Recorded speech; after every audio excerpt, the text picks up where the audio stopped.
Good morning, everyone. Welcome back to A Common Touch of Fantasy. Today, we're talking about the first two stories from Uncanny 18, the September-October issue from Jemisin and Wilde. Also, my thoughts on my summer reading challenge and a couple DC comics. So let's get to the short stories. Now, I'm going to say right off the bat that I had a hard time understanding these two stories and what the authors were trying to do. So, if you've read these, let me know in the comments. Correct me if I'm wrong when I say certain things, because I really was not in a good headspace while reading this. I was tired, and I didn't really understand them all that much. Okay?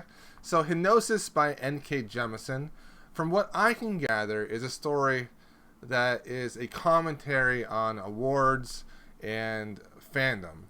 And basically, an author is up for an award.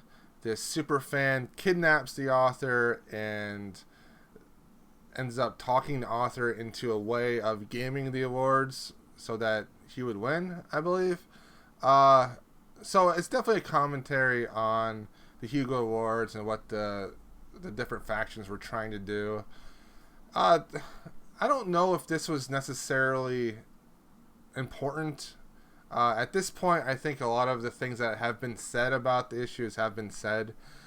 I might have not have understood the theme of this, so let me know what was going on here. I didn't really care for it. It just wasn't really a story. It was a commentary on real life, and I would rather for commentaries on real life actually be essays. Once in a while, they'll work as stories, and I'll like them, but other times they just don't really do a whole lot for me. The Fran Wilde story, Clearly Lettered in a Mostly Steady Hand. I understood even less of this one. So I don't know I don't even know. So basically, I think it was like a robot or something, or a human, and it was going from like a very cramped space and getting a bunch of things done to him or it or him her. I don't know. It was kind of like a commentary on the medical field, maybe on hospitals and healthcare. I don't know. It was so weird. I just didn't really understand it. Let me know if you understood it and what it was about, because it went way over my head. For tomorrow, Thought She Be But Little by C.S.E. Cooney and Down and Out in Rylea by Catherynne M. Valente. Here's hoping that I won't be too dumb to understand those tomorrow. My thoughts on my reading challenge for the summer. My challenge was to read 270 hours during the months of June, July, and August. That is an average of 3 hours a day. I completed my challenge. Woo! I was so happy that I completed it. So my thoughts are that at first it was really difficult. In June, keeping track of how much I was reading was a chore, and it was at times frustrating because I was like, oh no, I have to get another half hour in before I go to bed, so I would stay up an extra half hour or something of that nature. And it was difficult. But as I kept on doing it, and especially into July, it became so second nature that it didn't bother me at all. And then I was finding myself reading more than 3 hours a day, making up for days when I was reading 2 hours a day.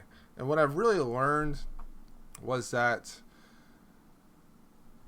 when I'm sitting down to read, the most important thing is, sitting down with a goal in mind, with, what I want to accomplish in my mind right when I sit down. So when I sit down, I'll be like, okay, I'm going to read for the next hour. I put my phone somewhere else, and I just read. I might get up and stretch after half hour, because I have to do that just because. It's a good idea. So, yeah, and also I found that even though I have maybe between 8 o'clock and 11 o'clock at night to read, that doesn't mean I'm going to be reading all 3 hours, because I'm probably going to get up, I'm probably going to walk around the house, probably go talk to somebody, probably do something else for a little bit, and come back.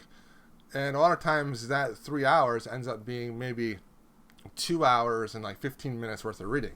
So I found that reading in the morning was better for me. I can concentrate more. Time seems to not interfere as much in the morning when I read. So morning is now like my main reading time. After every time I film one of these videos, I go and read for like an hour, and then I go to work. So it was good in that regard. I know my limitations now and my boundaries.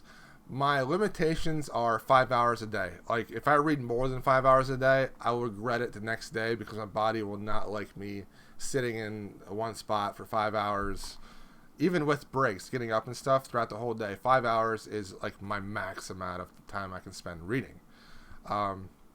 And for me to feel good about my reading for the day, 2 hours. I need to be able to read for 2 hours. If I read for less than 2 hours, I found that I did not manipulate my time in a way that was beneficial for me to read. The important thing here is turning off the computer and putting the phone out of reach. Those two things is huge. Like, just doing those two things maximize my reading time so much. And I know how much I can possibly read as far as my reading per minute and things of that nature. And I'm more comfortable with my reading speed now than what I was before I started it in the summer. It was a great challenge. I'm very happy I did it. I had a great time doing it. And I find now that my default amount of reading is 3 hours a day. So I don't even have to really time myself anymore.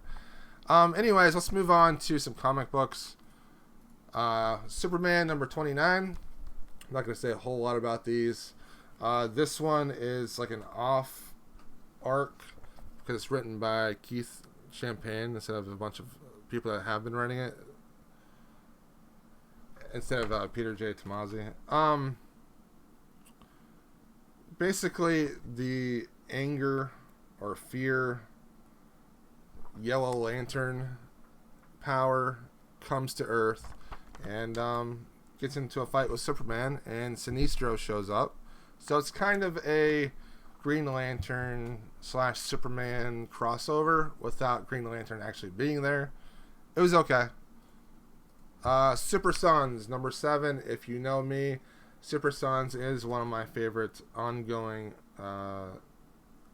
comics right now. I just love this comic, mainly because the age range between all the characters. The characters are teenagers, some are upper teens, some are lower teens, and then you have Superboy, who's a 10-year-old, and he wants to be a part of the Teen Titans. And the relationship between Superboy and Robin is just fantastic. I love the art. Jorge Jimenez and Alejandro Sanchez are great artists that I absolutely love. And this was good. I liked it. I will continue to like Super Sons as long as that Damian and John dynamic keeps happening. Alright guys, that's it for me today. I hope you enjoyed my rambly thoughts. I'll see you guys tomorrow. Hopefully I'll understand those stories. Hopefully I'll get to read more of this. I'm really behind as far as my novel reading.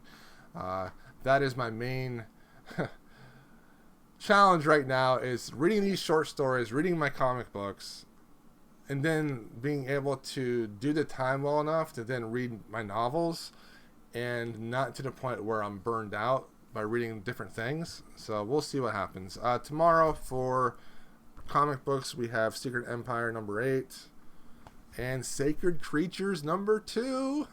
Sacred Creatures hype. The first issue got a 5-star read for me, so I'm excited about that. Thanks for watching. Talk to you guys tomorrow.